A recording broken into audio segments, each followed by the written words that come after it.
Live in Western Oregon, this is NBC 16 News at 5:30. New numbers show more than 28,000 Oregonians filed for unemployment, making that more than 362,000 claims in the last 6 weeks.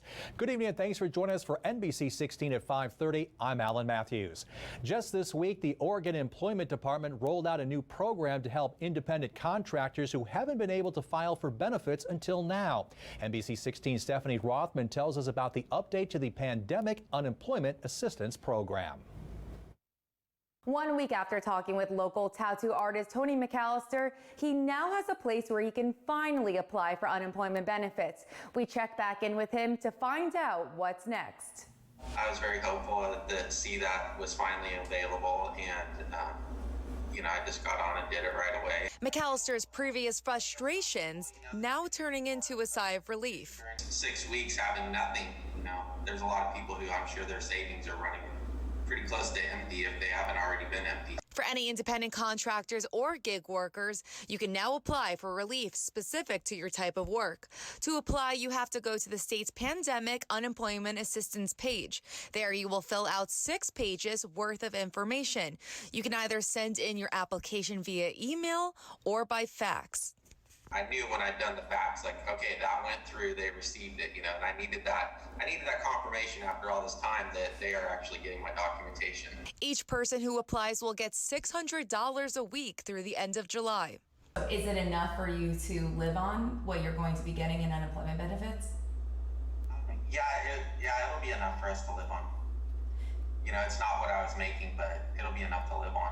Each of McAllister's fellow tattoo artists at Anchored Inc. filed too. But getting the checks, well, that could take up to a month.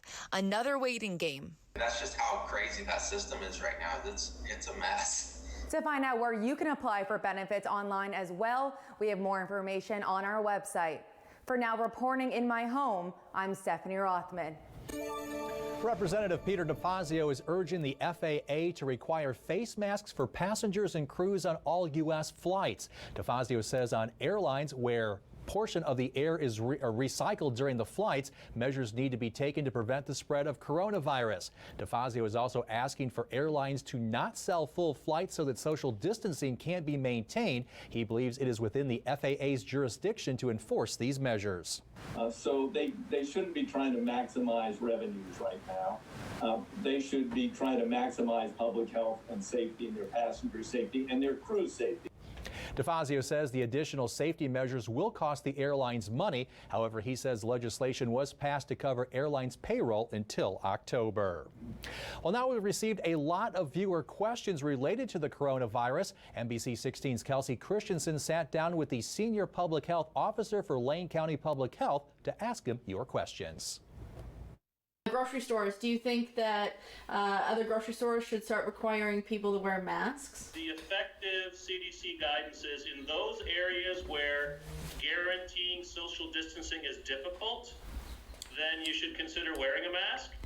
So not all grocery stores is that as hard as it is in some others. Smaller grocery stores with a large number of checkout lines right next to each other might be pretty cramped and more difficult to do social distancing. So I don't want to say a blanket yes. I would say you need to be thoughtful based upon sort of the layout of the facility. When we look at the next flu season coming up, we've heard that coronavirus could mix in with that. How bad do you think that can actually be? So I am concerned about the fall. This coronavirus, the family that it's in, the beta subgroup, COVID-19 is in the beta coronavirus family. The 2 other beta coronaviruses that are in that family usually show a peak in the October, November, December timeframe. And we have a feeling that that's probably something that this coronavirus might do as well. And so that, of course, is the start of flu season. So I have a bit of a concern we're going to have a second wave, and it's probably going to be in the late fall, maybe the early winter. And we should be prepared for that. So when you say prepare for it, could that mean furthering a stay-at-home order or not? It could. So we have criteria that we're putting together now for reimposition of restrictions as we start to relax those restrictions that we're hoping to do in May. But we need criteria to say that if things get bad again, we're going to have to respond quickly. And that was Kelsey Christensen reporting. Let's now turn to the coronavirus numbers across the state of Oregon, as we are currently looking at more than 2,500 cases and 103 deaths. Despite those numbers, only 578 of those cases are people hospitalized, and less than 200 of those people hospitalized are in ICU or on ventilators. Cases in our region, they're looking fairly low. Benton County did add another case. They're now at 30. Lynn County added 4 cases. That makes their total up to 86. Here in Lane County, we remain at 50 cases for the 7th day now. Deschutes County added a case that brings their total to 76. Douglas County stands firm with 23 cases for 14 days in a row. 17 people have recovered there. Meanwhile, cases in Coos County jumped to 21 as coronavirus continues to spread at the Shutter Creek Correctional Institution. The 19 inmates and 2 staff members have tested positive. UO has extended their decision deadline to ease some of the concerns of students and parents. NBC 16's Angelina Dixon joins us live in the studio right now to discuss those details. Angelina? Yeah, Alan, UO officials do not want their potential new ducks to feel rushed right now or to have added stress with making the college of their choice. Officials want to address the questions and concerns now before the start of the fall semester.